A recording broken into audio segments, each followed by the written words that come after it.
Welcome, everybody, to Drive Through Sports with Adam and Paul. This is Adam Freeman coming to you from Atlanta, Georgia. Paul Brees is still iced in Brentwood, Tennessee. What's going on, Paul, on this Tuesday evening? Another day of sledding.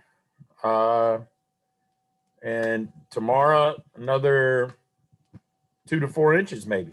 Seriously. So you got what y'all got now on the ground? I would say about quarter-inch ice and maybe 2 inches. Jeez. But the temperature has not hit over 30. So we're side streets are keeping us going. Yeah. Side streets, I imagine, are like a skating rink right now. But I'm sure they're trying to just advise everybody to stay in at this point. I know I was talking to my parents earlier tonight, and they're just like, "Yeah, we're just hunkered down, not going anywhere." So that's probably the wisest thing to do. Yeah.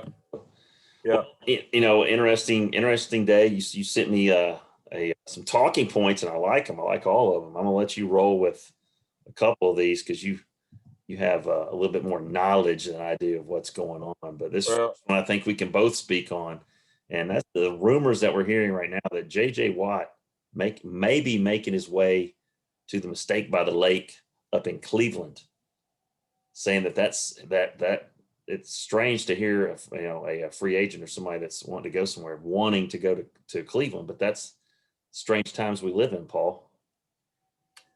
I think that I think that he sees that Cleveland is making an effort, in other positions, right? They've gone out and signed a lot of various profiled free agents in the past few years. And so he feels like Cleveland's taking a stab at it. Can J.J. Watt be the LeBron James of the Cleveland Browns and bring a title to the great city of Cleveland? And you think about it, aside from pretty much our entire lifetime, besides the really, like, in our entire lifetime, they've sucked. Like, they're like, our whole life, they've not been good. You had the late 80s when, you had, Bernie Kosar. Bernie Kosar, John Elway broke their heart. The Ernest Biner fumble, that sort of deal. Right. But, to our parents' generation, like, that was one of the most storied franchises in the NFL. So the fact that they're on their way back, getting to the playoffs, actually winning a playoff game for the first time in a while this year. And also, can you imagine a defensive front with Myles Garrett and J.J. Watt? Dude, that's rough. Dude, if you're trying to throw against that, and you look at the division they're in, you got Big Ben, who's a big statue. They already proved they could beat them, and those two guys could be the answer to Lamar Jackson, keep him contained.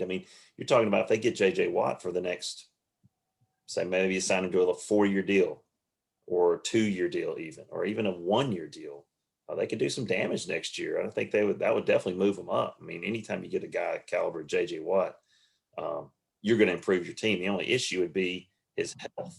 He's had a lot of health issues, back, the elbow, shoulder. Can he play all 16 games? Can he give you, he's another year older. So, that's something I'm sure that any team that picks him up will weigh. There's a lot of people down here wanting to come to Atlanta, Paul, and team with Grady Jarrett on that defensive front. So, the Titans would be willing to take him as well. We send a package deal to the Texans. We'll package Jadeveon Clowney and Vic Beasley III in exchange straight up for J.J. Watt and his injury-prone status.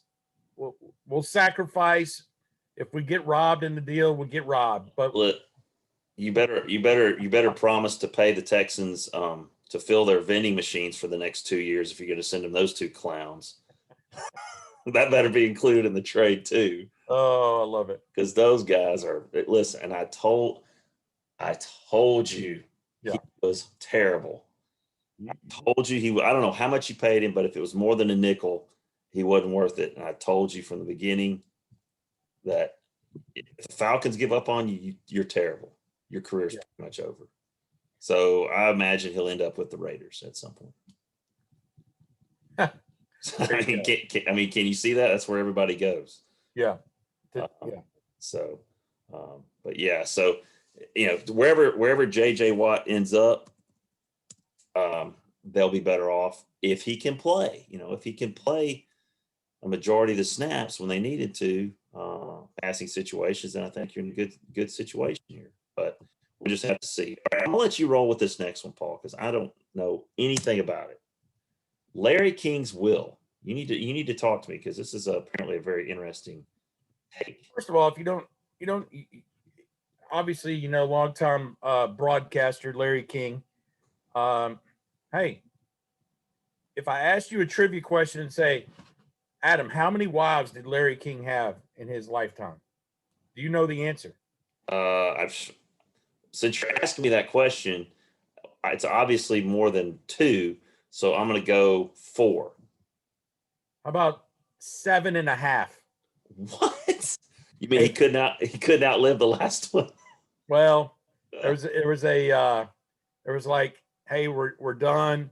We brought you back. So officially 8, I guess. But anyway, Larry King's will. Okay, so Larry King passed away on January 23rd. Right. His current wife they were in the process of divorcing right before his death. Right. She was to inherit or his $2 million estate. But somehow, let's talk about his estranged wife, who they separated for a time back in 2010. Okay, their first filed for divorce papers in 2010 because she was allegedly having an affair with her, I guess, her son's Little League baseball coach. Nice. Yeah. So just a crazy story. Is this wife number 8? Yes. So They got back together in 2019. Lo and behold, obviously a major age difference in this current wife, Sean. And what happened?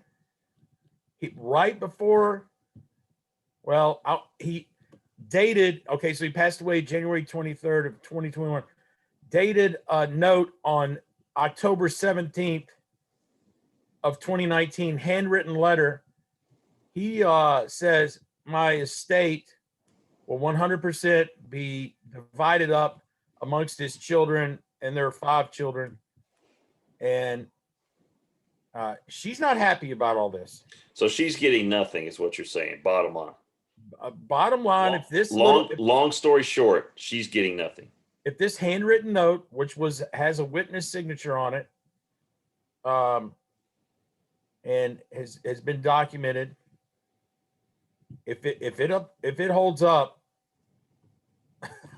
you know who we need. Yeah, Brees, you know who we need here to be listening to this episode and comment. We need our good friend Barry Goheen.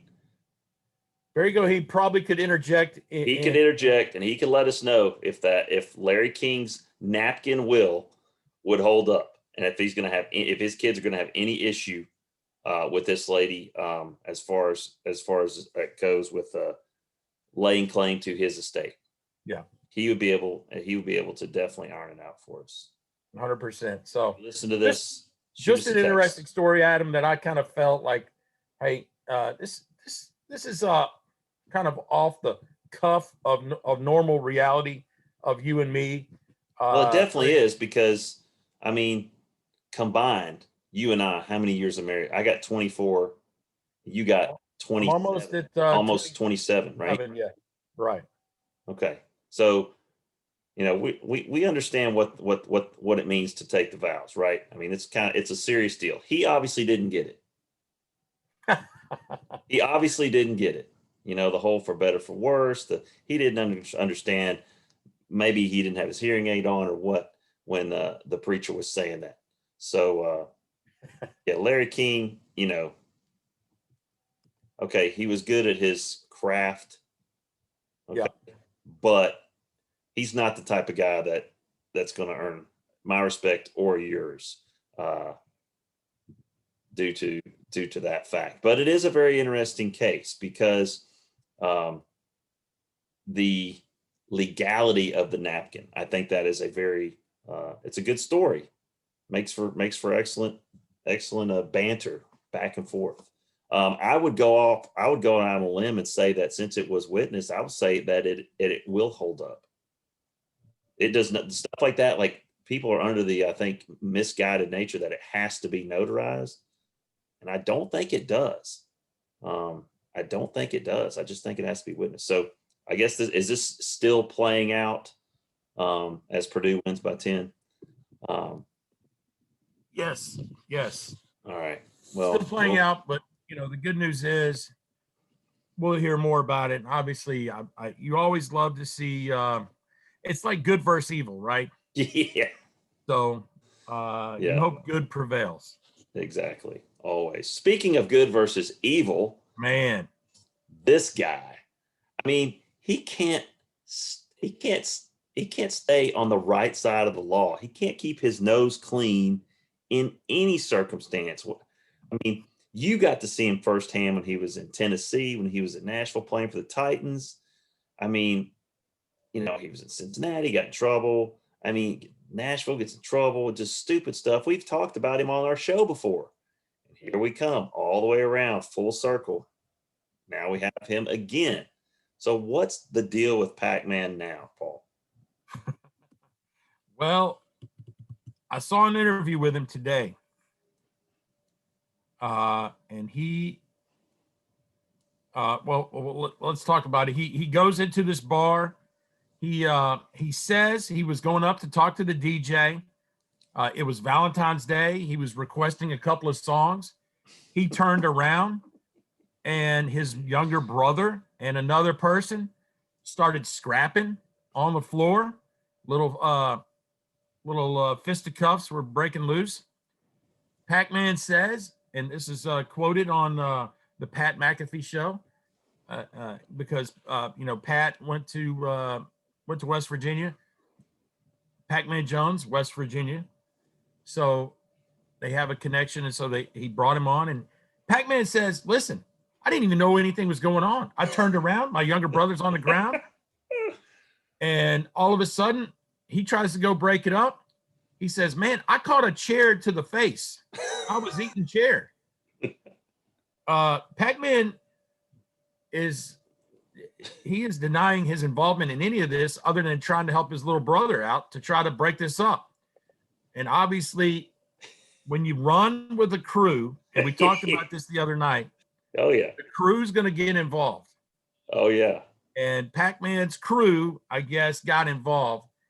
But because of who he is and his past, okay, hey, he's going to get the headlines of it. Oh, yeah. So I'm sure the story coming out, it was like Pacman tried to fight the whole bar. Right. He was arrested. And but obviously he was released.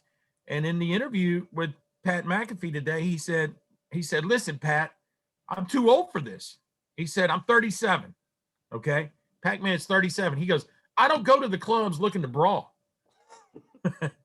And when you run with a crew and people know who you are, he says Cincinnati is his home.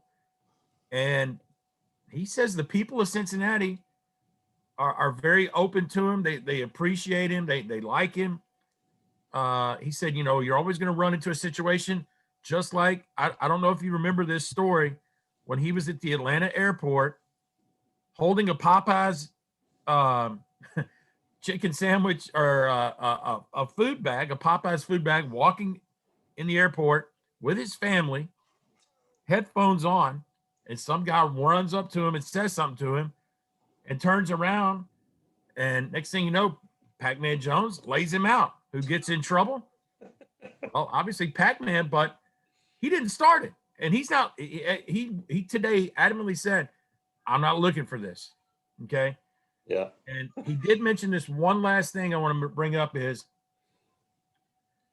normally when fights happen, it's because they immediately charge you with public intoxication.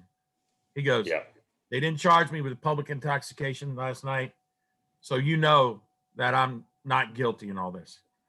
And he said the security cameras will show that, and you know, it's good to see that Pac-Man's becoming a family man, He's trying to grown help the up a youth little of bit. America out. trying to break up fights instead of being the one instigating fights. Being the guy starting it. Love it. Correct. Love it. And of course, that leads us into a nice segue into our next, speaking of breaking up fights and starting fights, 25th anniversary, one of the greatest golf movies out there. So many great one-liners from this movie, so many great scenes. The one behind you is a classic. When Happy Gilmore, 25th anniversary, Happy Gilmore fights Bob Barker, and Bob Barker puts a beat down on him. Just great stuff. A lot of things from that movie that I think we can all appreciate. What was your favorite scene out of that movie? A little Ben Stiller. Oh no, you're gonna steal my scene. I think I know what this. A little glass of Can I get a glass of warm milk? Yeah. Can I get a glass of yeah.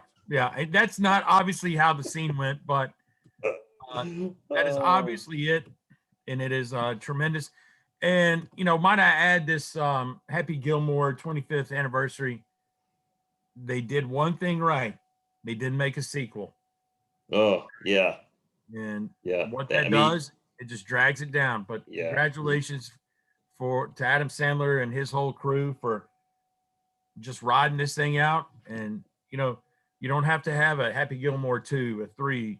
So no, waters it down, and it lessens its comedic value, because you're not.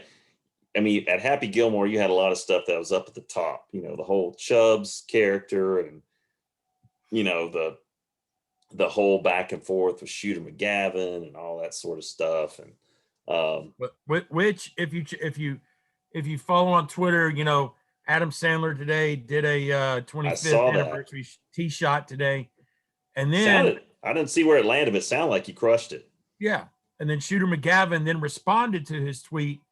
Obviously not out playing golf, but he set a glass on his floor, and he said, "Draw for show, putt for dough." And he made the putt in the glass, and then he came up, with the finger.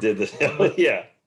Oh yeah. Shooter McGavin style. There's a former one of the guys that used to play football at Harrison, Blake Sewell. He has every year he sponsors at the Marietta City Club. It's actually coming up. I'm going to tag him in this, but he has the Shooter McGavin tournament, and he has Shooter do like a promo for it. Really? Yeah, it's between like 60 to 80 players. It's a charity tournament that he started years ago. And actually my neighbor across the street who is friends with him actually won it one year, and you get a gold jacket, like a Century 21 real estate gold jacket. Nice. Green jacket. You get the gold jacket. But yes, the Shooter McGavin Invitational at the Marietta City Club. So, and it all goes to everything goes to charity, and, they have a good time out there. So always, hey, and let's give it up for Bob Barker, man. The guy, 97 years young right now. So wow. 25 years ago, what's that? Dude, he was 72, putting a beating on him. Scrappy. Had good footwork, slipped the jab, set him up for the cross. I mean, Great scene, great scene. I love the homeless caddy. I mean uh, the guy from the Bond movies. The big ogre looking Yes. dude.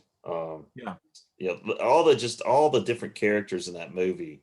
Um, just classic, just classic. Well, with all the news being lately about the massive winter storm, the temperatures dropping, and you guys with all your bad weather, this was you kind of brought this one up, Paul. Let's talk about some sledding adventures, and the first thing I thought about was Longstreet Drive in Brentwood/Franklin.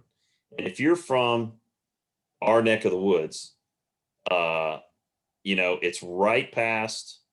If you're driving from Brentwood to Franklin, it's right past, probably about a mile past Concord Road Yeah.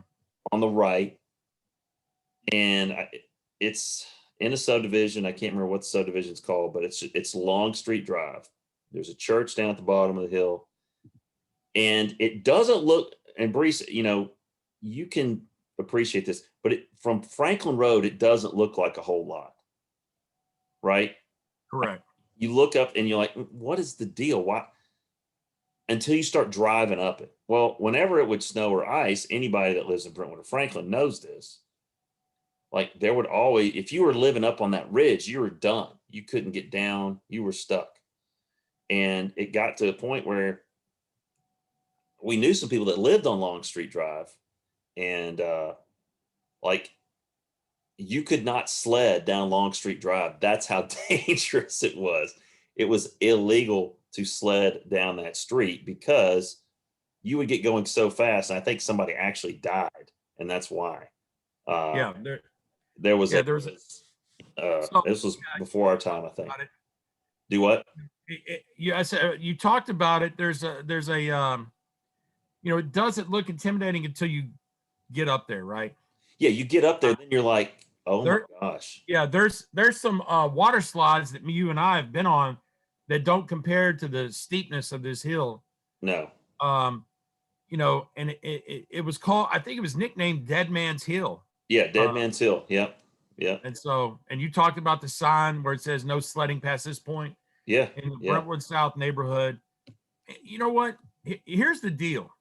So for the past 2 days, we've been sledding on a back road back here behind my house. That's not bad. I obviously have what I call an old school sled, right? With the rails, the runners, right? Yeah, you can steer it. And I'm looking at some of these kids, and they're wearing like bike helmets, and I'm thinking, what's going on? Of course, my wife then says, "Oh my, we probably should have brought a bike helmet for our kids, right?" Right. What happened? What happened? Our parents could have given a rat's bottom about us wearing helmets, protective gear, sledding. They were just like, "Hey, we'll see you later." Yeah, I do. Hey, it's like, hey, you got shoes on? Okay. Yeah. They didn't care if we had any kind of winterized clothing. Right. It didn't matter. Hey, do you have shoes? Okay. Well, then are you wearing socks with your shoes? Okay. If you got socks on your shoes, you're good. Yeah. But the biggest thing was, hey, look, don't you get your feet wet. Okay. You get your feet wet, you're done. You could have like an appendage hanging out of your jacket. Are right. You dry? Okay. That's fine. As long as your feet are dry, I'm okay. Yeah. I'm okay. Yeah. But helmets? Come on, man. Yeah. I personally saw it the last 2 days. Also, and you probably haven't had as many opportunities as we have up here, but no. The all-terrain vehicles of pulling you back up. Everybody jump in the back of the truck. Let me drive you back to the top of the hill. I'm just like, what's going on? We had to walk it back up if we wanted to sled again. Yeah, dragging that thing. Exactly. Yeah, and if you got the one like you got, dude, that's how you build that lower leg power. Absolutely. It's just amazing. you don't want to say, hey, what's going on? Why is everybody so soft? But It starts with stuff like that. it's yeah, Starts with putting helmets on them when they sled. Starts with giving them a lift back up the hill. Come on, we can't do everything for you kids. Jeez. yeah. I mean, you can't even like tell them to go get the mail. Oh, you're standing too close to the road. I was like, man, I used to go get the mail in the paper like every morning or every day, and I was like, then I'd bring it in there and, obviously I pulled the sports page out, but I was just like, nobody cared about me being too close to the road. No. Anyway, that's off topic. That's I went hard right Daytona 500 style. You did. So, You did, man. the softness Yeah. of these kids these days, right? Yeah, I agree. Good. It all starts with the helmets on the sledding hills. That's what it starts with. Yep. So be careful out there, though, right? Be careful. Yeah, be That's careful. What I want to say. Yeah. Well, I know you guys will have a couple more days of sledding at least. I got nothing here. We got just cold and windy and nothing. I mean, yesterday it was pouring down rain and it was 40 degrees. Today, 22 degrees and it's sunny. We get totally hosed down here as far as the snow goes. Now, I could obviously do without the ice and the lack of power, which is always a possibility. But so, yeah. But anyway, so yeah, man. So you guys got a couple more days of that, sounds like, and you're going to have some fresh powder tomorrow. I hope so. On the slopes. Well, enjoy it if you can. Do you get out there with them, Paul? Absolutely, man. I can send you the video. All right, do it. Guess what? I wasn't wearing a helmet. Exactly. We can always. Guess what? He'll be the one without the helmet. Yeah, and I didn't get in the truck when they asked me if I needed to ride up. I waved them off. I waved them off. Did you go just with the traditional sled, or you have like a snow pan or? Oh no! I went with the radio flyer. What did my kids call it? The something flyer. I don't know what it's called. Radio flyer, probably. Yeah, well, yeah. Now those are great for streets. Like that's where we're at. If you had something like that on Longstreet Drive, you could get going about 90 miles an hour. And that's no lie. Like that's the reason. And here's the thing: like you can't, like you get going on a rail sled like that, and that was the whole problem with Longstreet. You get going like that on a rail sled, there's literally no way to stop. Like you have got to bail like a freaking, like a motocross guy, and just hope your clothes don't get glued to your skin from the friction as you bail off the sled, because that's the only way. And that sled will keep going. But yeah, you get going extremely fast down that hill. And of course, as everybody well knows, the closer you are to the ground, the faster it seems. You could be going 10 miles an hour and you're laying on your stomach. It feels like 30. Imagine going like 80 on your belly on a sled like you've got. It's got to just feel like your hair's on fire. I mean, and everybody's always chasing that, the best hill, and Longstreet. That's why it was such a draw, because everybody knew it was the best. But dude, you can't go past that line. Can't go past that line. Well, for Paul Brees, who's going to enjoy some more sledding tomorrow in Brentwood, Adam Freeman coming to you from Atlanta, Georgia, wet Atlanta, Georgia. You've been listening to Drive Through Sports with Adam and Paul.